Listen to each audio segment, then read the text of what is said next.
আজ আমরা অষ্টম শ্রেণীর কোষে দেখি 15 2-এর 1, 2 ও 3-এর দাগের অঙ্কগুলি সলিউশন করব। দেখো এখানে বলছে নিচে বীজগাণিতিক ভগ্নাংশগুলি লঘিষ্ঠ আকারে প্রকাশ করি। হ্যাঁ, অর্থাৎ আমাদের এই যে তিনটে অঙ্ক রয়েছে যেখানে ভগ্নাংশগুলি রয়েছে সেই ভগ্নাংশগুলিকে লঘিষ্ঠ আকারে প্রকাশ করতে হবে, অর্থাৎ সব থেকে ভেঙে ভেঙে সব থেকে ছোট আকারে প্রকাশ করতে হবে আমাদের, এক কথায়। হ্যাঁ, তো সেই জন্য আমরা কি করব, প্রথমত আমরা সেই ভগ্নাংশগুলির যে লব হর আছে সেই লব হরগুলিকে ভেঙে নেব যতটা ভাঙা যায়, এবং তারপর সেটাকে ভাগ করে এবং কাটাকুটি করে আমরা সেটাকে ছোট আকারে প্রকাশ করব। তো দেখো আমরা প্রথমত একের অঙ্কটা লিখে নিচ্ছি। দেখো একের অঙ্ক রয়েছে,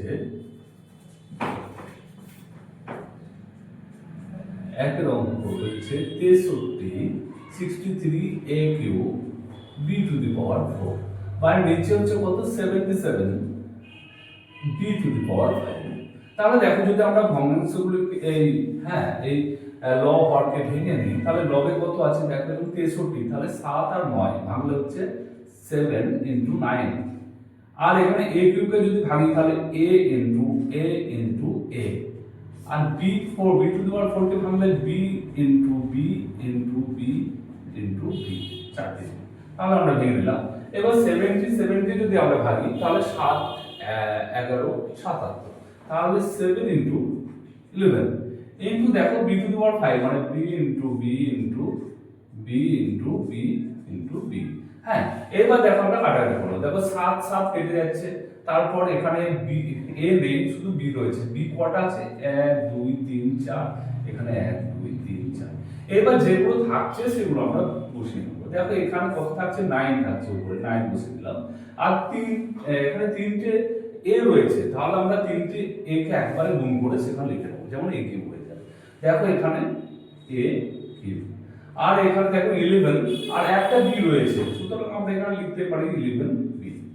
হ্যাঁ, তাহলে আমরা এটিকে লঘিষ্ঠ আকারে প্রকাশ করলাম, মানে সব থেকে ছোট আকারে আমরা প্রকাশ করে নিলাম। তো দেখো এবার আমরা কি করব, দুইয়ের দাগের অঙ্কটি সলিউশন করব। দুইয়ের দাগের অঙ্কটি কি রয়েছে এখান থেকে আমরা শুরু করি। দেখো দুইয়ের দাগের অঙ্কটি রয়েছে, আচ্ছা 18 a টু দি পাওয়ার 4, আচ্ছা 18 a to the power 4 b to the power 5 আর c স্কয়ার, আর নিচে রয়েছে 21 a to the power 7 b square. দেখো এবার আমরা লব এবং হর উভয়কে ভেঙে নেব। দেখো এখানে যদি আমরা ভাঙি 18 কে 2 দিয়ে 4, হ্যাঁ, আর 3 3 9 9 দিয়ে 18, তাহলে 3 ইনটু 3 3 9 9 দিয়ে 18 2, তাহলে এরকমটাই আসবে। এবার দেখো আমরা 4 ভেঙে নিচ্ছি, মানে into a into a into a into a, চারটে a। আচ্ছা b কটা হয় 5টা, আমরা লিখে নিচ্ছিলাম পরে b গণিত b গণিত b গণিত।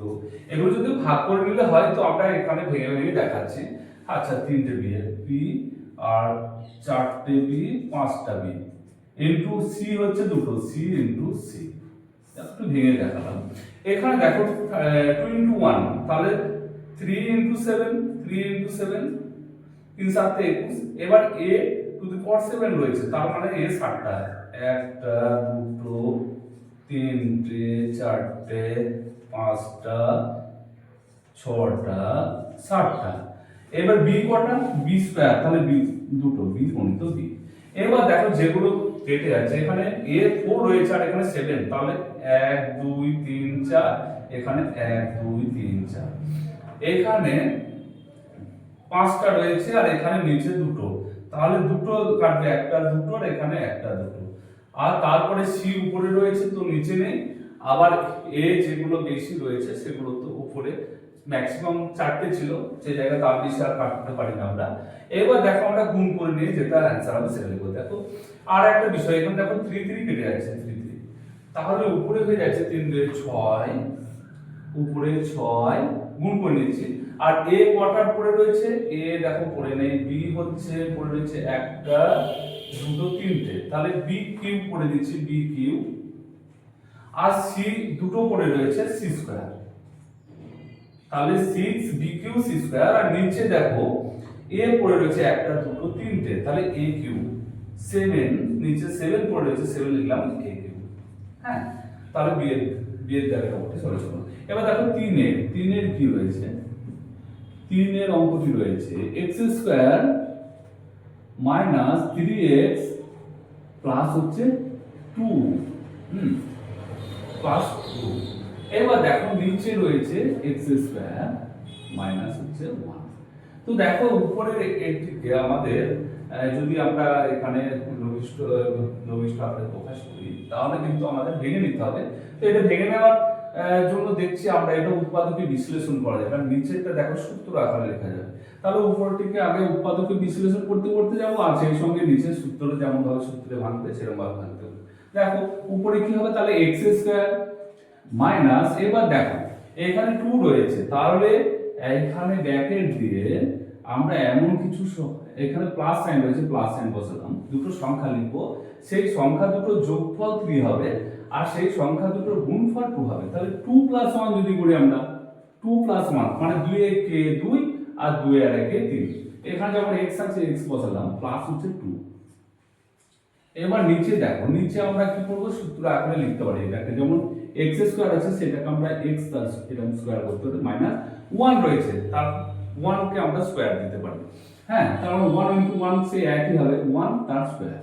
তাহলে দেখো উপরে কি হয়ে যাচ্ছে, উপরে হচ্ছে তোমার x স্কয়ার আবার মাইনাস 2 এর সঙ্গে x গুণ করে 2x, মাইনাস এ প্লাস এ মাইনাস 1 এর সঙ্গে x গুণ করে 1x, বাট আমরা 1 লিখবো না, শুধুমাত্র x লিখছি। দেখো x মাইনাস প্লাস হচ্ছে 2, আর নিচে দেখো x তার স্কয়ার মাইনাস 1 তার স্কয়ার মানে কি a square minus b square সূত্র। a square minus b square সূত্র কি a plus b to a minus b। আমরা সেরকম ভাবে এই x minus 1 x square minus 1 কে x স্কয়ার 1 স্কয়ার কে লিখে নেব। তাহলে x প্লাস 1 একবার হবে আর x মাইনাস 1 একবার হবে। এইবার দেখো আমরা উপরে কি করছি, কমন নিয়ে নিচ্ছি। কি কমন নেব, x কমন নিচ্ছি, তাহলে এখানে x পড়ে থাকছে মাইনাস 2, আবার মাইনাস এখানে 1 কমন নেব, তাহলে x মাইনাস এ প্লাস এ মাইনাস 2, আর নিচে হচ্ছে x প্লাস 1 আর x মাইনাস 1। এবার দেখো উপরে আবার কমন আসছে, x মাইনাস 2 x মাইনাস 2 আছে, তাহলে x মাইনাস 2 আর পড়ে থাকছে কি x মাইনাস 1। তাহলে আর এখানে নিচে আছে x প্লাস 1 আর x মাইনাস 1। এবার দেখো x মাইনাস 1 আর x মাইনাস 1 কেটে যাচ্ছে, পড়ে থাকছে কি সমান দিয়ে পড়ে থাকছে হচ্ছে x মাইনাস 2 আর নিচে হচ্ছে x প্লাস 1। তাহলে আমাদের তিনের অঙ্কটি যে লঘিষ্ঠ আকারে প্রকাশ করে আসলো সেটা যে x মাইনাস 2 x প্লাস 1। হ্যাঁ, সেই সঙ্গে আমাদের 2 এর 1 2 ও 3 এর জায়গায় অঙ্কগুলি সলিউশন হবে।